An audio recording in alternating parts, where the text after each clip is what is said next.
متشكره جدا. عفوا، تحب اقدم له حضرتك؟ ميرسي، ربنا يخليك، كتر خيرك يا سيدي. شكرا.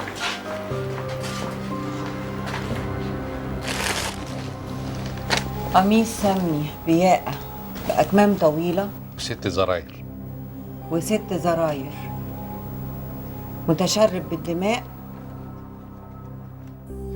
به عدة تمزقات بفعل سكين حاد.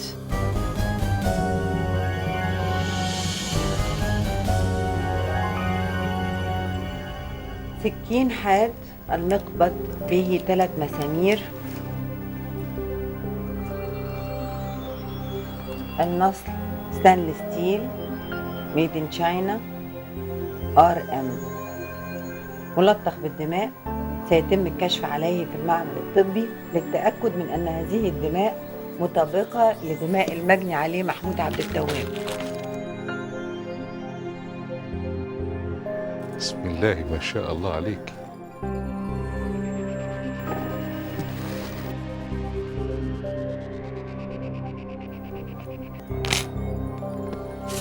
دولت هيرجعوا لأمين المخازن،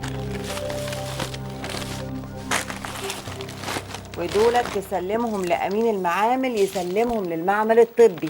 ما ترجعليش غير والاستمارات ممضية بالاستلام. يا سلام عليك يا دكتورة، واخده بالك قوي من حكايه الاستمارات دي، مع ان في دكاتره كتير ما بيتعاملوش بيها. ملناش دعوة بحد، امشي عدل يحتار عدوك فيك. تعرفي يا دكتورة، في ناس كتير قوي بيخافوا من التعامل معاكي عشان بيقولوا ان حضرتك جد قوي ومحبكاها حبتين، لكن انا ما بتكيفش غير من الشغل مع حضرتك، بعرف راسي من رجليا. تعرف يا سالم انا ايه اللي مصبرني عليك؟ إيه؟ وعلى طولة لسانك. ايه؟ انك انت بقيت اسطى في الشغلانه بتاعتي، وبتفهمني على طول من غير ما اتكلم. تلميذك يا دكتورة. اتفضلي يا دكتورة.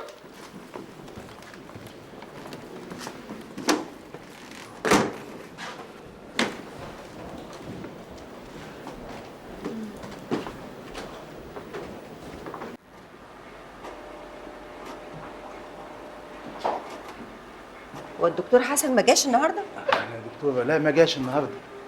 ايه، واخد اجازه عارضه ولا ايه؟ مش عارف بقى اذا كان بلغ مرضي ولا ايه، بس يعني ادي زي ما سيادتك شايفه في شغل كتير قوي وتقارير لازم تتقفل النهارده، واديني محتاس فيها لوحدي. طيب انا عايزاك تخلص تقرير محمود عبد التواب بسرعه. محمود عبد التواب؟ لحظه واحده كده. محمود عبد التواب. سبحان الله، ده التقرير الوحيد اللي خلصان. عظيم عظيم، شكرا. العفو.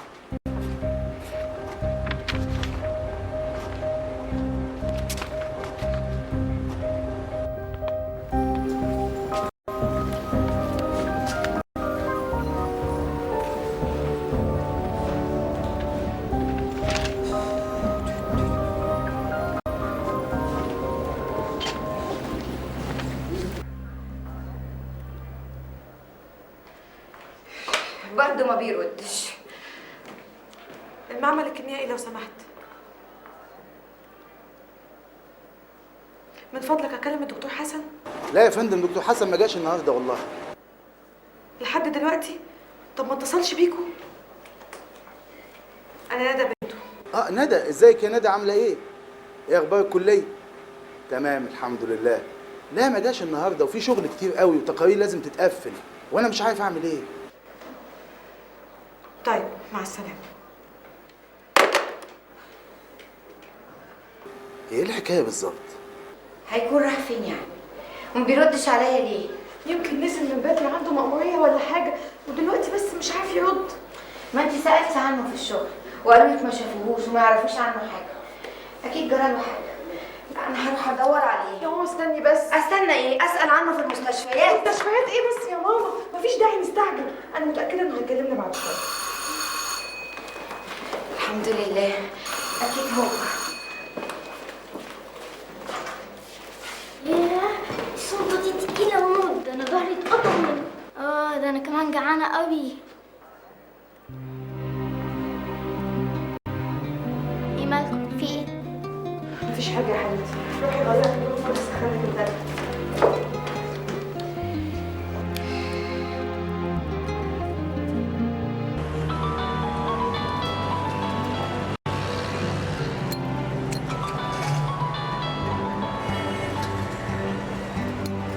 يعني مش عندك يا أنكل؟ اسبوع كامل ما شفتوش؟ اصله نزل الصبح بدري ونسي الموبايل بتاعه، فقلنا نسأل عليه عند حضرتك. حاضر، يوصل. مع السلامة. ايوه يا استاذ سيد. لا، انا فايزه مرات الدكتور حسن، بسأل عنه.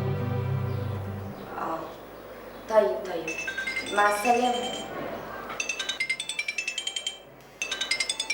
ايوه ندى لو ماما جنبك ما تقوليش ان انا اللي بكلمك. انا هديك العنوان اللي انا فيه عشان تجيلي على طول دلوقتي. عارفاه. هاجي.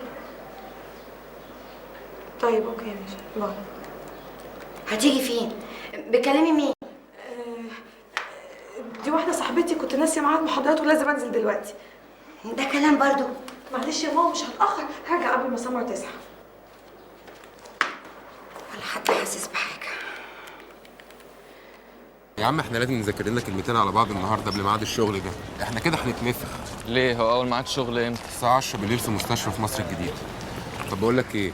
ما تيجي نروح عندي البيت ناكل ونذاكر وهو بالمرة اوري وشي لامي لحسن دي على اخرها. ليه انتوا اتخانقتوا تاني؟ لا بس العادي بتاعها. وكمان انا عاوزك تجرش عندنا في البيت اليومين دول عشان ما تشكش في حاجة. لا اكيد. ايه ده؟ ايه الرضا ده؟ أول مرة توافق كده على طول. يا ابني انت خلاص مفيش حاجة عاجباك، خلاص فكك مني يا عم. لا فكك مني، هو انا اقدر استغنى عنك؟ تعال. الو. ايوه مدام لبنى، انا دكتور حسن. انا كنت بتصل بحضرتك بخصوص الميعاد. طيب تديني العنوان بعد اذنك؟ معمل دكتور ناجي حجازي، عارف. خلاص انا هكون عندك في الميعاد. سلام. هو ايه اللي بيحصل؟ انا مش فاهمة حاجة. انا عايزك تهدي يا ندى. لازم تعرفي ان انا وماما حتى بنحاول نساعدكم، بنحاول نخلي حياتكم مستقرة. انتوا مشروع حياتنا. هو في ايه يا بابا؟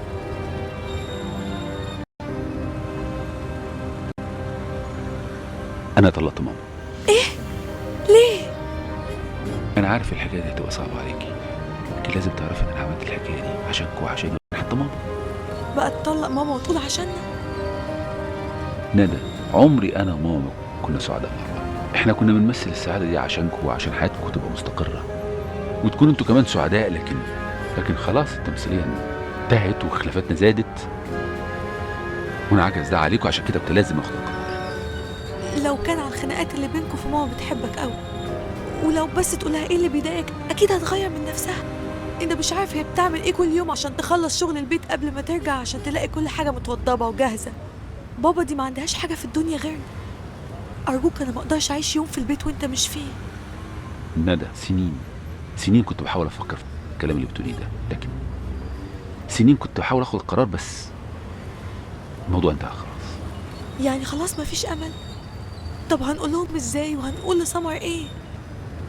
اسف يعني، انا عارف الموقف صعب بالنسبه لك، لكن ايه؟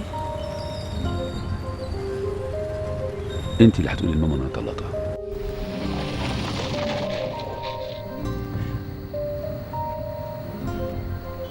وبعدين كفايه عياط. انا عارف ان انا حطيتك في موقف صعب، بس انا كمان عارف انك قويه. ماما تعرف منك اهون عليك.